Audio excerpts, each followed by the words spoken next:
Hello, my name is Christin. I live in Washington State. I was born here, been raised here. Um, I am now 26, and when I was 13, um, my life and my family's life changed forever. Um, we did nothing wrong. My brother was about 15 when he had a heart attack. He survived. Doctors did surgery on him. They ignored his complications. And then, out of nowhere, basically, they totally falsely accused our mother of making up his condition and symptoms.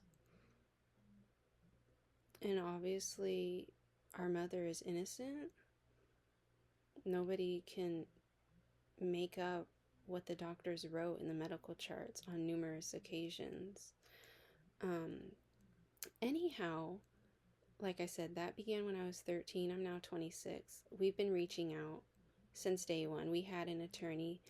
He was pretty much shut down by Washington State's government to basically keep quiet. Don't file anything on our behalf, even though we had all the evidence to protect us. This was purposely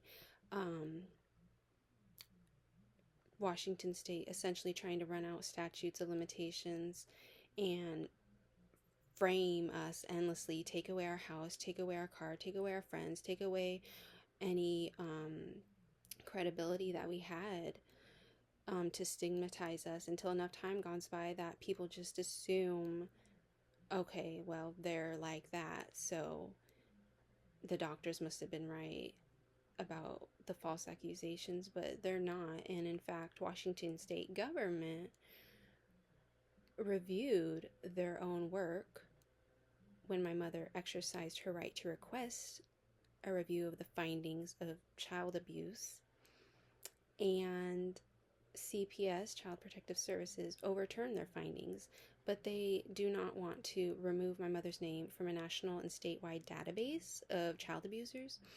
So my mother's working like 20 hours a week. Her only employer right now will not give her full time, which is inexcusable. It's senseless. But it really speaks to how Washington State is holding us down and has been. And obviously my mother was let go of her employment around the time of the false accusations. So our case has implications statewide, nationally. This has not just happened to us. Similar cases have been afflicting other families. Some of them are no longer living, unfortunately. So either way, this issue persists and it needs the attention to correct what is very wrong. So with all that said, I this morning woke up and wrote a song in about 5 minutes, and I think it's pretty good, so I'm gonna share it, and I hope you will hear the full length and like it. So thank you, and I will begin here shortly.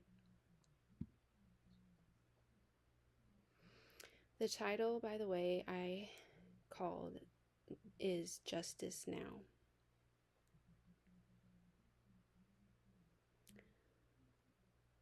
I've been patient like Harry Potter, even though I'm only my mom's youngest daughter. The shyest and the brightest, who's been questioning the slightest. Things you say to me, things you say of me, things you gave to me became things you stole away from me.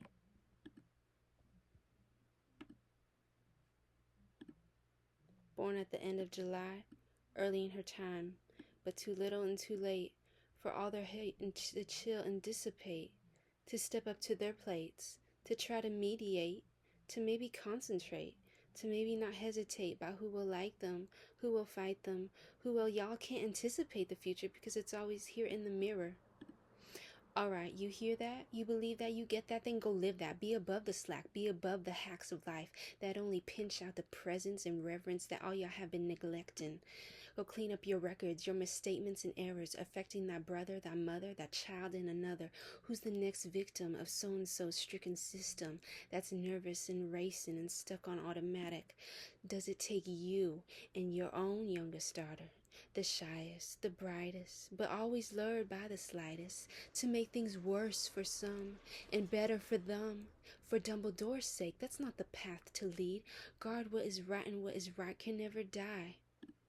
So I've been here like that all these years, valedictorian and scoring in all my endeavors, but I'm not enough, you see. Your errors don't belong to me. Your errors can't become of me. Your errors are for you to see, for you to believe and conceive that what you thought ain't so clean, that what you got ain't so free, that what you're not you'll never be. If you can't make your own choices turn into positivity and some sort of decency and something that be a sight to see. So I'm right here waiting. I've got my rubric and been evaluating your performance and metrics and been close to where it should be getting. By now you know you've covered the truth for so long that you're convinced there's nothing wrong with yourself. Yeah, with yourself. That's what you believe. But there is so much more than you and me. Yeah, complacency is what ends up ending the wrongdoing, and shamelessly. Oh, but wait, this don't have to be. This can turn with ease, with y'all's bravery, with y'all's decency. How about some humanity? Where did yours go? And how long ago? How are you now? And what do you have to show? When you're on your own, and when God wants to know. When this girl needs to know. When will her mama be freed? When will her brother be relieved? When will her older sister believe? This is not so much to ask for. This is what the world is after. Justice? Yeah, much of this is what y'all should already know. Thank you.